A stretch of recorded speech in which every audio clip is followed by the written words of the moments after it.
GST ಅನ್ನೋದು 2017ರಲ್ಲಿ ಬಂದಿರೋದು. ಇವತ್ತು ನಿನ್ನೇನು ಹೊಸದಾಗಿ ಬಂದಿಲ್ಲ. ಇಷ್ಟು ವರ್ಷ ನಿಮ್ಮ ಅಧಿಕಾರಿಗಳು ಏನ್ ಮಾಡ್ತಾ ಇದ್ರು?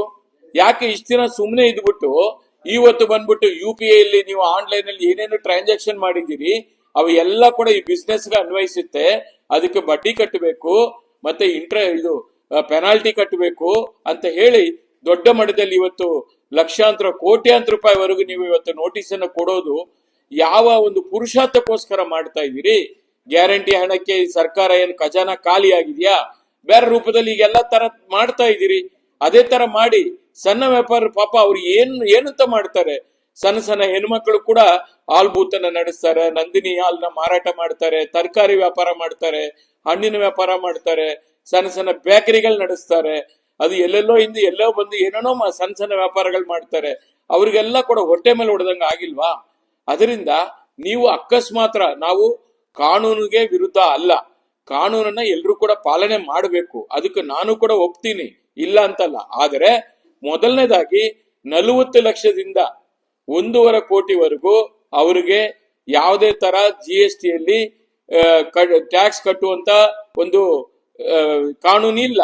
20 lakhs ಇಂದ 40 lakhs ವರೆಗೂ ನೋ ಟ್ಯಾಕ್ಸ್ ಅಂತಿದೆ. ಅವ್ರ ಹತ್ರ ಹೋಗ್ಬಿಟ್ಟು ನೋಟಿಸ್ ಕೊಟ್ಟು ನೀವು ಎಲ್ಲವನ್ನ ತಗೊಂಬನ್ನಿ, ಬುಕ್ಸ್ ನಿಮ್ದು ಏನೇನು ಮಾಡಿದೀರ ಎಂಟ್ರಿ ಅದೆಲ್ಲ ಕೂಡ ತಂದು ನಮ್ಗೆ ಸಬ್ಮಿಟ್ ಮಾಡಿ ಅಂತ ಹೇಳಿದ್ರೆ ಬಹುಶಃ ಅವ್ರು ಏನನ್ನು ಕೂಡ ತಯಾರಿ ಮಾಡ್ಕೊಂಡಿರಲ್ಲ, ಅವ್ರಿಗೆ ಏನು ನಾಲೆಡ್ಜೇ ಇರಲ್ಲ. ಅಂತ ಅವ್ರಿಗೆ ಹೋಗಿ ನೀವು ಈ ತರ ಭ್ರಷ್ಟಾಚಾರಕ್ಕೆ ಎಡಮಾಡಿ ಕೊಟ್ಟು ನಿಮ್ಮ ಅಧಿಕಾರಿಗಳು ನೋಟಿಸ್ ಕೊಟ್ಟು ಇಲ್ಲಿ ಏನಂತ ನೀವು ಸಾಧನೆ ಮಾಡಕ್ಕೆ ಬಂದಿದ್ದೀರಿ? ರಾಜ್ಯ ಸರ್ಕಾರ ಹೇಳ್ಬೇಕಲ್ಲ. ಇವತ್ತು ನೋಡಿ, ಹಾಲ್ ಇರ್ಬೋದು, ಮತ್ತೆ ಹಣ್ಣು ಇರ್ಬೋದು, ತರಕಾರಿ ಇರ್ಬೋದು, ಇವೆಲ್ಲ ಎಸೆನ್ಷಿಯಲ್. ಇದಕ್ಕೆಲ್ಲ ಕೂಡ ಎಕ್ಸಂಪ್ಷನ್ ಇದೆ. ಇದರಲ್ಲಿ GST ಅಲ್ಲಿ ಕೂಡ ಟ್ಯಾಕ್ಸ್ ಇಲ್ಲ. ಇದು ಅಷ್ಟು ಗೊತ್ತಿದ್ದು ಕೂಡ ಇವರು ಯಾವ ರೀತಿಯಲ್ಲಿ ನೋಟಿಸ್ ಕೊಡ್ತಾರೆ? ಇದು ಬಂಡ ಸರ್ಕಾರ. ಇದು ಇಂಥ ಒಂದು ದುರ್ಘಟನೆ ನಮ್ಮ ರಾಜ್ಯಕ್ಕೆ ಬಂದಿದೆ ಅಂತ ಹೇಳಿದ್ರೆ ನಾವೆಲ್ಲ ಕೂಡ ಏನು ಅಂತ ನಾವು ಮಾತಾಡ್ಬೇಕು ನಮ್ಗೆ ಗೊತ್ತಿಲ್ಲ. ಈ ಸರ್ಕಾರ ಕೂಡಲೇ ತತ್ಕ್ಷಣ ಇವ್ರನ್ನೆಲ್ಲವನ್ನ ಕರೆದು ಸಭೆ ಮಾಡೋದು ಅಷ್ಟೇ ಅಲ್ಲ, ಆ ಅಧಿಕಾರಿಗಳ ಜೊತೆ ಇಲ್ಲಿ ಮಾತಾಡಿ ಆ ನೋಟಿಸ್ ಅನ್ನ ತಗೋಬೇಕು.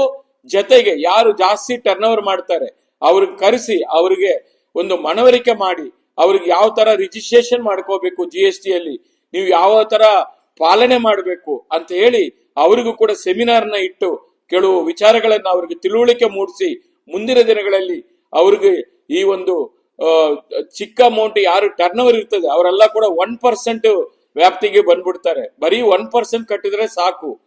ಅವ್ರಿಗೆ ರಿಜಿಸ್ಟ್ರೇಷನ್ ಮಾಡಿ ಇದನ್ನೆಲ್ಲ ಕೂಡ ಹೇಳಿ ಆ ವ್ಯಾಪ್ತಿಗೆ ತರುವಂತ ಕೆಲಸವನ್ನ ಈ ಸರ್ಕಾರ ಮಾಡಬೇಕು. ಈ ನೋಟಿಸ್ ಅನ್ನ ವಾಪಸ್ ತಗೋಬೇಕು. ಇಂಥ ಒಂದು ದೌರ್ಜನ್ಯ, ಇಂಥ ಒಂದು ದಬ್ಬಾಳಿಕೆಯನ್ನ ಮಾಡೋದನ್ನ, ಬಡವರು ಹೊಟ್ಟೆ ಮೇಲೆ ಹೊಡೆಯೋದನ್ನ ನಿಲ್ಲಿಸ್ಬೇಕು ಅಂತೇಳಿ ಈ ಸಂದರ್ಭದಲ್ಲಿ ನಾನು JDS ಪಕ್ಷದ ವತಿಯಿಂದ ನನ್ನ ಸರ್ಕಾರಕ್ಕೆ ಒತ್ತಾಯ ಮಾಡ್ತಾ ಇದ್ದೀನಿ. ಕೂಡಲೇ ಇದನ್ನ ಮಾಡಬೇಕು ಅಂತೇಳಿ ಮುಖ್ಯಮಂತ್ರಿಗಳಿಗೂ ಕೂಡ ನಾನು ಹೇಳಲಿಕ್ಕೆ ಆಗ್ರಹ ಮಾಡ್ತಾ ಇದ್ದೀನಿ.